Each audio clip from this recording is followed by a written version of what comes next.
YouTube প্ল্যাটফর্মে আজ থেকে অনেক দিন আগে আপনার চ্যানেলের ভিডিও ভাইরাল হবে কি না সেটা অনেকটা ডিপেন্ড করতো আপনার থাম্বনেলের ওপর।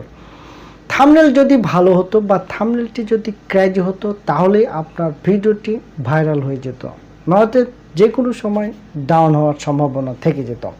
কিন্তু বর্তমানে সেই সিচুয়েশান আর নেই। ইউটিউব প্ল্যাটফর্মের বা ইউটিউব অথরিটি এই থাম্বনেল বিষয়টিকে নিয়ে অনেক কিছু চিন্তা ভাবনা করছেন বা অনেক কিছু পলিসি তারা ইমপ্লিমেন্ট করতে চলেছেন বা করেছেন, যে বিষয়টি যদি আপনি না ফলো করেন বা সাবধানতা অবলম্বন না করেন তাহলে যে কোনো সময় আপনি টার্মিনেট হয়ে যেতে পারেন। ইউটিউব অথরিটি আপনার চ্যানেলের লোগো, থাম্বনেল এবং অন্যান্য যে বিষয়গুলো রয়েছে সেই বিষয়গুলোকে অ্যানালাইসিস করার পর যদি এর ভেতরে তার পলিসিকে ভায়োলেট করেন তাহলে যে কোনো সময় টার্মিনেট করতে পারে অথবা আপনাকে কমিউনিটি গাইডলাইন স্ট্রাইক দিয়ে দিতে পারে। আমরা অনেকেই জানি 90 দিনের মধ্যে যদি পরপর 3টি কমিউনিটি স্ট্রাইক আপনার চ্যানেলে চলে আসে তাহলে ইউটিউব প্ল্যাটফর্ম থেকে সারা জীবনের জন্য চ্যানেলটিকে হারিয়ে ফেলবেন বা চ্যানেলটি ডিলিট হয়ে যাবে। সুতরাং ইউটিউব প্ল্যাটফর্মে প্রফেশনালি ইউটিউবিং করতে গেলে আপনাকে থাম্বনেল পলিসির উপর একটি বিশেষ ধারণা থাকা দরকার। এছাড়াও থাম্বনেল পলিসির ওপর যদি আপনি কোনো ভায়োলেট করে থাকেন বা কোনো নিয়মকানুনের লঙ্ঘন করে থাকেন তাহলে এজ রেস্ট্রিক্টেড একটি ব্যাপার চলে আসে, যেটা করলে আপনার চ্যানেলে ভিউ আসবে কিন্তু আপনি যথেষ্ট পরিমাণ ইনকাম জেনারেট করতে পারবেন না, কারণ আপনার চ্যানেলে বা আপনার কন্টেন্টের ভিতরে অ্যাডকে লিমিট করে দেওয়া হবে। আর এই অ্যাড লিমিট করে দিলে আপনার চ্যানেল বা আপনার কন্টেন্ট থেকে যথেষ্ট পরিমাণের বা সাফিসিয়েন্ট রেভিনিউ জেনারেট করা মোটেও সম্ভব হয়ে উঠবে না।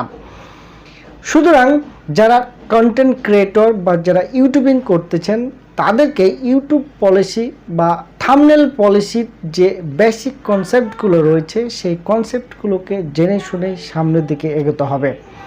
তো বর্তমান সিচুয়েশনে ইউটিউব প্ল্যাটফর্মে নিজের ভিডিও কন্টেন্টকে অধিক অডিয়েন্সের নিকট তুলে ধরতে গেলে আপনাকে যে থাম্বনেল পলিসির বিষয়গুলো আছে সেইগুলোকে মেনটেন করেই কিন্তু ভিডিও আপলোড করতে হবে। তো থাম্বনেল তৈরি করার ক্ষেত্রে আপনি কি কি বিষয়গুলোকে অ্যাভয়েড করবেন? প্রথমত, আপনার থাম্বনেলে সেক্সুয়াল বা নুডি টয়েস ইমেজ যেন প্রকাশ না পায় সে বিষয়টিকে খেয়াল রাখবেন।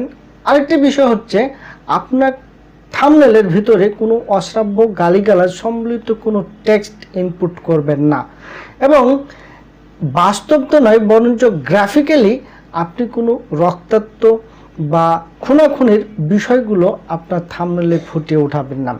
যদি এই বিষয়গুলো আপনি উঠান এবং অডিয়েন্স বা অন্যান্য ভিউয়ারের মধ্যে একটা ভয় বা ভীতি সঞ্চার করে তাহলে আপনি মূলত থাম্বনেল পলিসিকে ভায়োলেট করলেন। আর এই ভায়োলেট করার কারণে আপনাকে যে কোনো সময় টার্মিনেট করে দিতে পারে বা ইউটিউব প্ল্যাটফর্ম থেকে আপনার চ্যানেলটিকে ডিলিট করে দিতে পারে।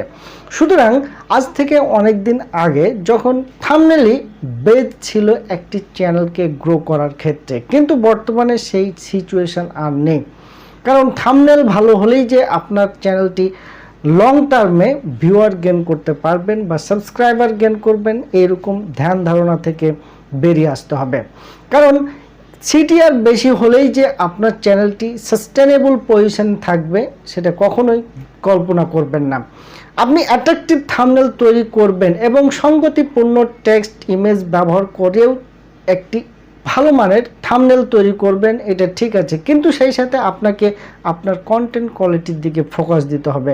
আপনি যদি আপনার কন্টেন্টকে প্রপার কোয়ালিটি ইমপ্লিমেন্ট করতে পারেন তাহলে অবশ্যই আপনার চ্যানেলটি সাস্টেনেবল পজিশনে অবস্থান করবেন এবং আপনার চ্যানেলের যে কন্টেন্টগুলো থাকবে সেই কন্টেন্টগুলো যদি ইউনিক হয় তাহলে অবশ্যই অডিয়েন্স আপনার চ্যানেলটিকে ভিউ করবে বা আপনার চ্যানেলটির সাথে থেকে যাবে। তো থাম্বনেল বিষয়ে আজকের মতো এখানেই। যদি আমার চ্যানেলটি ভালো লেগে থাকে তাহলে আমার চ্যানেলের পাশে থাকবেন এবং পাশে থাকা বেল আইকনটিকে প্রেস করে দেবেন আমার পরবর্তী ভিডিওর নোটিফিকেশান পাওয়ার জন্য। সকলে ভালো থাকবেন, সুস্থ থাকবেন, দেখা হবে নেক্সট কোনো ভিডিওতে। সকলকেই ধন্যবাদ।